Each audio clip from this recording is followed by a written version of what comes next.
Il y a un moment où le voile tombe, où le sourire cesse d'être un écran, où les courbes ne sont plus une invitation, mais un langage codé que l'on déchiffre.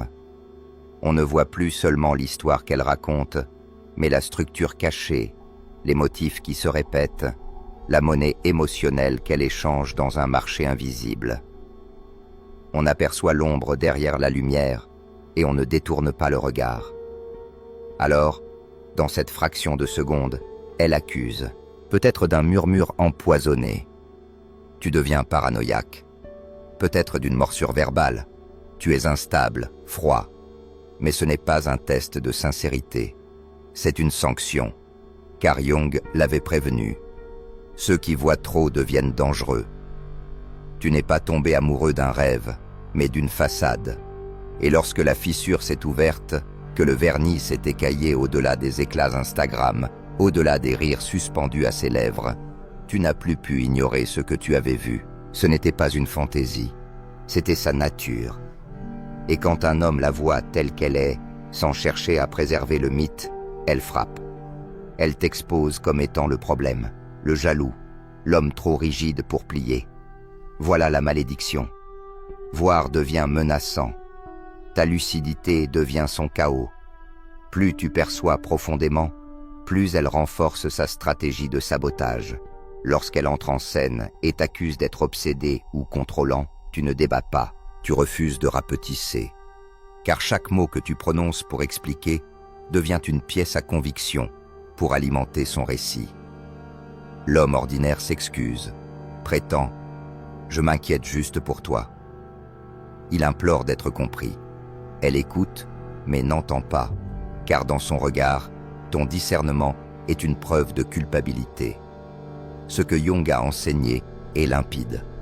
La plupart des gens ne voient que ce qu'ils veulent voir. Peu s'aventurent à contempler ce qui se cache en dessous, et quand tu le fais, tu deviens la cible. C'est le piège où tant d'hommes tombent. Ils croient qu'une compréhension profonde ouvre la porte à la connexion. Ils pensent que vérité rime avec liberté. Mais les femmes ne vivent pas dans la logique. Elles respirent les monnaies émotionnelles. Comprendre ces schémas n'est pas sûr. C'est une menace. Et comme Jung le savait, la vérité est dangereuse, surtout lorsqu'elle dépasse les projections qu'elle a construites pour que tu les incarnes. Si ces mots te frappent, si tu revois ta propre histoire, si tu entends encore résonner ces phrases dans ton esprit, sache-le, tu n'es pas brisé, tu es éveillé.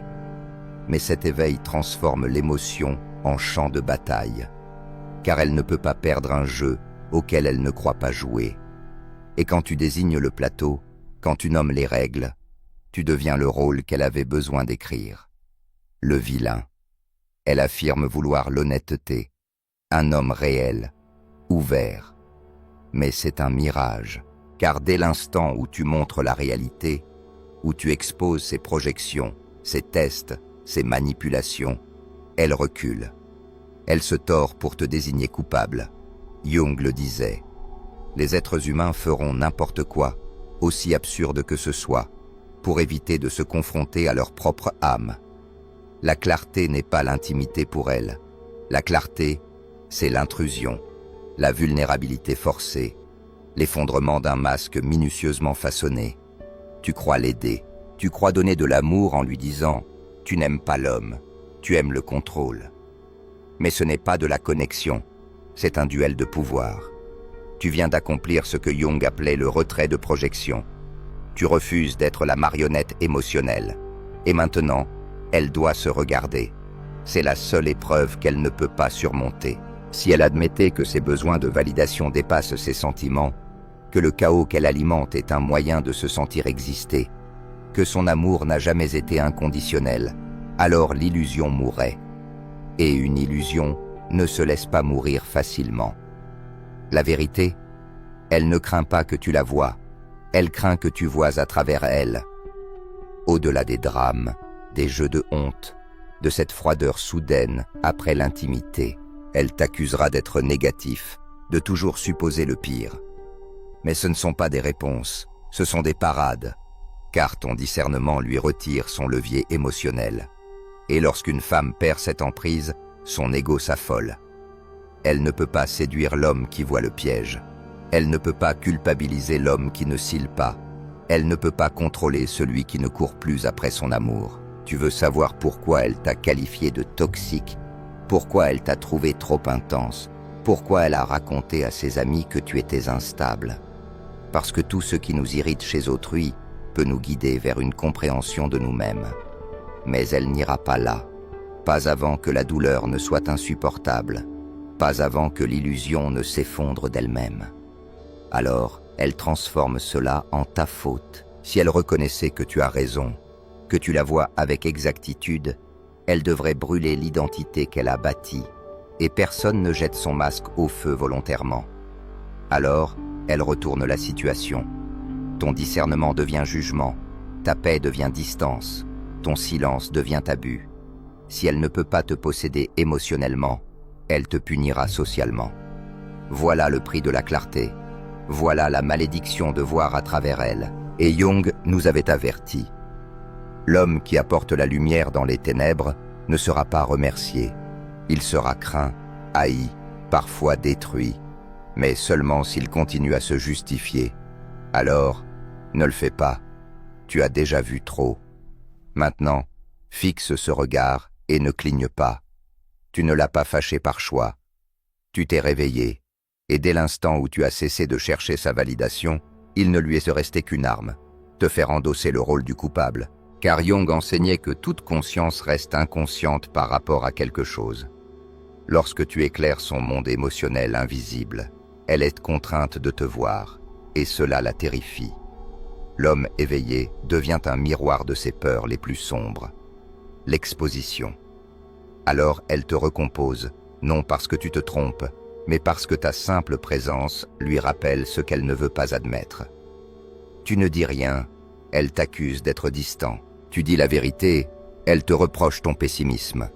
Tu restes ancré, elle chuchote que tu es indisponible émotionnellement. Et autour, le cercle se ferme. Les gens prennent son parti, ses amis reprennent son histoire. Tu deviens le méchant dans ta propre vie. Dans le langage jungien, tu deviens l'image de l'ombre, cet homme qui voit trop et sent trop peu. C'est ainsi qu'elle veut que le monde te perçoive, car tandis que tu as sondé tes propres profondeurs, elle a vu son reflet et a refusé de l'admettre. Alors, elle construit un récit. Tu es distant, non parce que tu es centré, mais parce que tu es ingérable.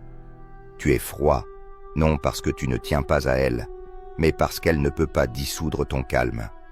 Tu es trop dans ta tête, parce qu'elle a besoin que tu sois confus, pas maître de toi.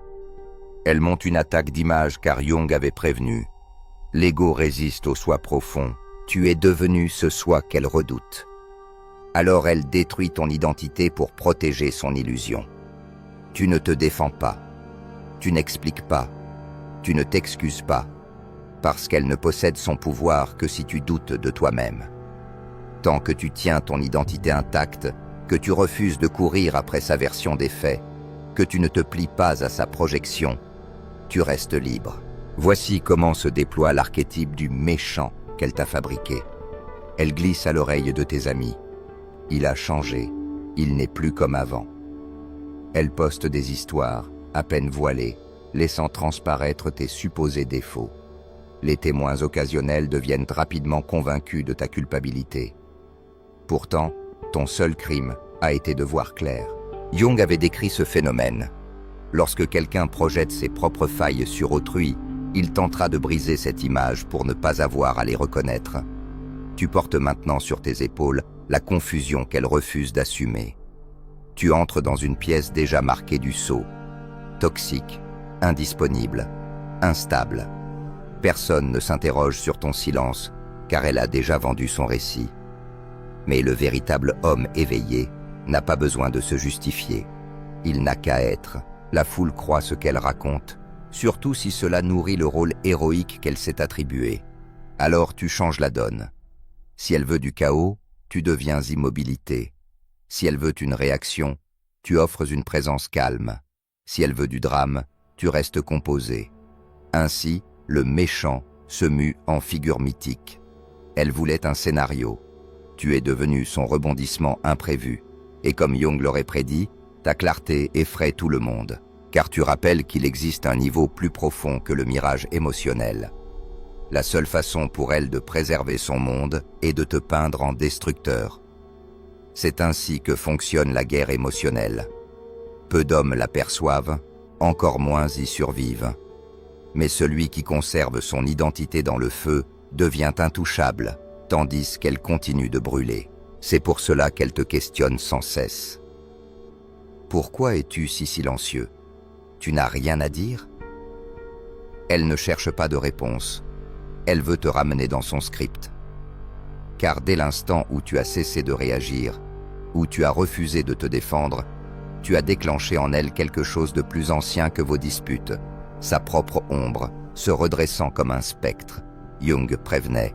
Le silence est un miroir où l'inconscient se voit pour la première fois, et beaucoup de femmes modernes, nourries à la validation permanente, ne sont presque jamais confrontées à ce miroir. Elles vivent dans la réaction, dans le flux de retour et de performance. Leur réalité se définit par ta réponse. Alors, lorsque tu n'offres rien, pas même un frisson, leur monde vacille. Non parce que tu es cruel, mais parce que tu as cessé de jouer le rôle qu'elle t'avait assigné. Tu n'es plus le pantin, mais l'écran sur lequel elle projette son chaos. Et quand tu restes immobile, impassible, elle commence à entendre ce qu'elle a toujours voulu étouffer. Sa culpabilité, son insécurité, ses manipulations, son besoin de contrôle. Le silence devient son tribunal. Et elle est la seule à y comparaître. Plus elle implore un engagement, plus tu restes immobile, plus ses tactiques s'effondrent. Tu ne la punis pas, tu l'obliges à se rencontrer elle-même. Voilà pourquoi Jung croyait que la transformation la plus profonde ne venait pas de la conversation, mais de la confrontation avec sa propre ombre. Et ton silence, c'est cette confrontation qu'elle redoute le plus. Car lorsque tu ne dis rien, elle doit se demander « Est-ce qu'il est allé trop loin? Est-ce qu'il part ?» Elle doit rester assise dans l'inconfort de ne pas pouvoir contrôler l'issue. Ce n'est pas ton silence qui la blesse, mais ce qu'il dévoile, ses véritables intentions. Et quand le masque tombe, quand elle se voit nue et sans filtre, tu as accompli ce qu'aucun homme avant toi n'avait osé, lui tendre un miroir sans un mot. C'est là le vrai pouvoir. La plupart des hommes échouent ici. Ils pensent que le silence est passif, qu'il équivaut à la fuite. Erreur. Le silence est souveraineté. Quand elle te lance des mots comme des couteaux et que tu ne saignes pas, elle ne sait plus si elle doit s'enfuir ou supplier. Elle se tord, elle crie, elle t'accuse d'être toxique, froid, indifférent. Laisse-la. C'est son procès, pas le tien. Et dans cet espace de calme, où ses émotions résonnent sans public, tu redéfinis ta présence. Non plus en homme réactif, mais en mythe indestructible. Elle croyait que ton mutisme était une faiblesse. Mais voilà que toute son identité se défait face à lui. Car l'homme qui n'a pas besoin de parler est celui qu'on entend enfin. Tu as cessé de jouer, tu n'es plus son reflet, tu ne modifies plus ta réalité pour correspondre à son script émotionnel. Le silence ne rétrécit pas, il s'étend.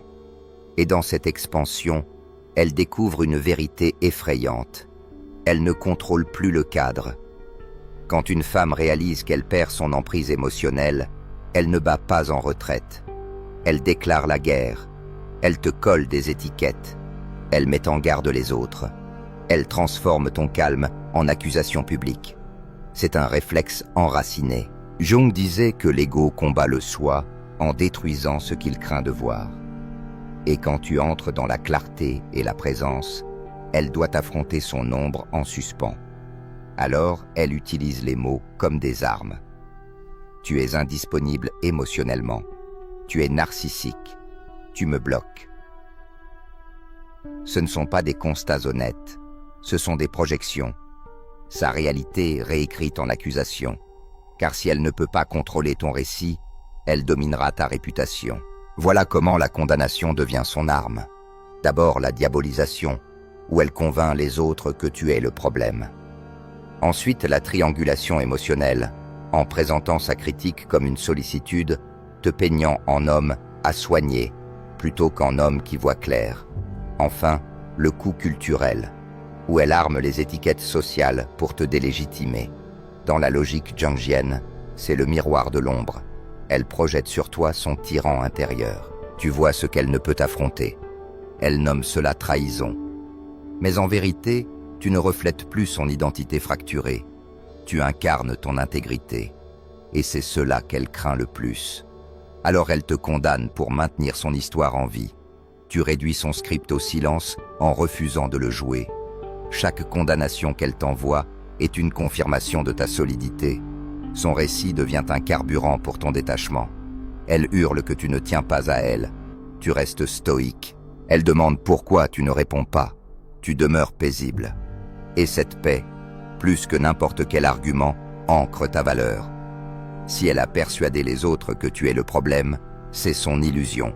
Ta force ne réside pas dans le fait de prouver qu'elle a tort, mais dans le refus de débattre sur ton existence. L'homme qui reste fidèle à lui-même dans l'absence n'a pas besoin de réhabilitation. Il devient le mythe dans ses hésitations, le silence dans sa tempête. La raison pour laquelle elle ressasse encore ton image, c'est que tu n'es plus une pièce de son théâtre. Et alors que les accusations pleuvent, tu comprends. Chaque mot qu'elle prononce contre toi est une confession voilée de ce qu'elle porte en elle. La projection rebondit, et toi, tu restes le juge muet. L'observateur gagne toujours sur celui qui crie le plus fort.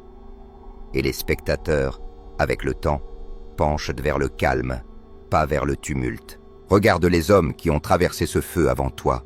Ils n'ont pas crié pour être compris, ils n'ont pas supplié pour être blanchis. Et pourtant, leur silence a façonné leur légende. Il y a le philosophe qui est resté immobile. Carl Jung lui-même, accusé par certains d'encourager un mysticisme toxique, ciblé par des critiques qui n'avaient jamais exploré la profondeur de ses idées. On l'a peint comme quelqu'un qui forçait les autres à affronter leur ombre. Mais il n'a jamais reculé. Il a refusé d'ouvrir son monde intérieur à ceux qui n'étaient pas prêts à voir le leur. Il a écrit, enseigné, observé, avec une conviction inébranlable. Son mutisme face aux attaques est devenu partie intégrante de sa mythologie. On ne le suivait pas parce qu'on le comprenait, mais parce que sa présence obligeait chacun à se questionner soi-même. Il y eut aussi le stoïcien antique qui ne cilla pas. Sénèque, publiquement humilié au cœur d'un scandale politique nourri par la jalousie. On l'a accusé d'être indifférent, froid, non pas parce qu'il manquait de sentiments, mais parce qu'il refusait de réagir. Il a continué à écrire ses lettres, calmement, sans mendier la sympathie, ni plaider son innocence. Son silence a inspiré plus de crainte que n'importe quelle défense. Tandis que les rumeurs s'éteignaient, sa réputation se solidifiait. Et puis, il y a eu le maître contemporain de la psychologie masculine, resté anonyme mais très attaqué en ligne. On l'a accusé d'indisponibilité émotionnelle. Pas de discours défensif, juste une phrase. Votre jugement en dit plus sur votre peur que sur ma nature. Il n'a pas mordu à l'hameçon. En moins de 48 heures, la frénésie est retombée. Les observateurs ont commencé à questionner ses accusateurs, pas lui. Dans ces histoires, le motif est identique. Voir au-delà de l'illusion attire les attaques. Le silence crée la distance. L'immobilité inexplicable devient imprenable. La projection revient à l'envoyeur. Les étiquettes lancées tombent dans le vide et finissent par se retourner contre celui qui les a jetées. Ces hommes n'ont pas combattu avec des mots. Ils ont laissé le tumulte mourir de sa propre énergie. C'est une leçon pour toi. Tu n'es pas seul. Beaucoup d'hommes qui perçoivent la réalité subissent que le même contre-coup. Ton silence n'est pas une faiblesse, c'est une stratégie. Le respect se gagne dans le mystère, pas dans l'explication. Si elle t'a marqué comme froid, toxique ou instable, ce n'est pas ton échec. Tu as retiré son levier émotionnel en refusant le débat. Alors laisse l'illusion s'effondrer. Laisse ton mutisme devenir ta réputation. Car si elle gagne en récit, toi, Tu gagnes en présence. Tu ne combats plus son histoire. Tu ne corriges plus la version. Tu ne cherches plus à être compris. Au moment où tu as cessé d'expliquer, tu es devenu le miroir qu'elle ne peut éviter. Et ce miroir, il la terrifie. Jung disait « Tout ce qui nous irrite chez les autres peut nous conduire à une meilleure compréhension de nous-mêmes. » Mais que se passe-t-il quand un homme cesse de l'irriter et se contente de la refléter? Lorsqu'il retire son ego, son besoin de réparer sa perception, et devient pure réflexion, il l'oblige à faire face à la chose qu'elle fuit depuis toujours. Son ombre. Elle voulait le contrôle, pas la vérité. Elle ne désirait pas ta lucidité, mais ton obéissance émotionnelle. Et lorsque tu as refusé de danser pour ces accusations, tu as créé une dissonance. Tu as refusé le rôle de coupable, refusé de plaider l'innocence. Son identité n'a plus d'ennemis à dévorer. Et quand une identité n'a plus de méchants pour se nourrir, elle se retourne contre elle-même. Ton immobilité devient sa fissure. Elle explose. On te dira qu'elle est instable et qu'il faut le dire, mais tu ne dis rien parce que tu sais, elle craque. Non parce que tu l'as blessée, mais parce que ton silence a arraché le masque. Tu n'étais pas le vilain. Elle n'a jamais été la victime. Tu es devenu exactement ce que Jung décrivait comme l'arme la plus redoutable contre l'ego. Rendre l'inconscient conscient. Ce n'est pas ton contact qu'elle regrette, ni ta chaleur, ni même ton amour. C'est ton calme dans la tempête, ton refus de flancher, cette distance terrifiante qui l'a forcé à se voir. Tu es devenu sa question sans réponse, son hantement, son miroir. Et l'âme, surtout l'âme féminine, n'oublie jamais l'homme qui n'a pas eu besoin de se défendre. Cet homme-là n'est pas seulement un souvenir, c'est un symbole, celui du soi qu'elle n'a jamais pu dominer. Jung avertissait. La chose la plus effrayante est de s'accepter complètement. Et toi, tu ne t'es pas seulement accepté. Tu n'as pas supplié pour qu'elle t'accepte. Tu es resté dans ta vérité, inébranlable, inexplicable. Et à cet instant, tu n'as pas seulement gagné. Tu es devenu inoubliable. Retiens la loi finale. Quand tu argumentes, tu perces le cadre. Quand tu te défends, tu acceptes la culpabilité. Mais quand tu reflètes, tu l'obliges à se rencontrer elle-même. Et c'est là que tu triomphes. Pas dans son cœur, mais dans son inconscient. Car bien après qu'elle soit passée à autre chose, bien après que les messages aient cessé, bien après que le silence se compte en années, elle se regardera dans le miroir et te verra. Ton but n'a jamais été d'être expliqué, mais d'être gravé dans l'esprit. Tu n'es pas là pour être compris par les femmes. Tu es là pour qu'elles se comprennent elles-mêmes à travers toi. Et c'est cette mission silencieuse qui transforme un homme éveillé en figure indestructible. Ainsi, peu importe ce qu'elle raconte, peu importe ce qu'on te prête, tu ne rétrécis pas ton espace intérieur. Tu marches avec la certitude que ta valeur ne dépend ni de ses mots, ni de son approbation. Tu comprends que, dans le théâtre des illusions, le véritable pouvoir appartient à celui qui peut rester assis dans l'auditorium, observant la pièce, sans jamais monter sur scène. Et peut-être que, dans des années, au détour d'un souvenir, elle repensera à toi, pas avec tendresse, pas avec haine, mais avec ce frisson de vérité qui ne meurt jamais. Tu étais le seul à ne pas avoir joué son jeu, et pour cela, elle ne pourra ni te pardonner, ni t'oublier, car tu auras été non seulement l'homme qui l'a vu, mais celui qui a vu à travers elle. Et ça, aucune histoire qu'elle raconte ne pourra jamais l'effacer.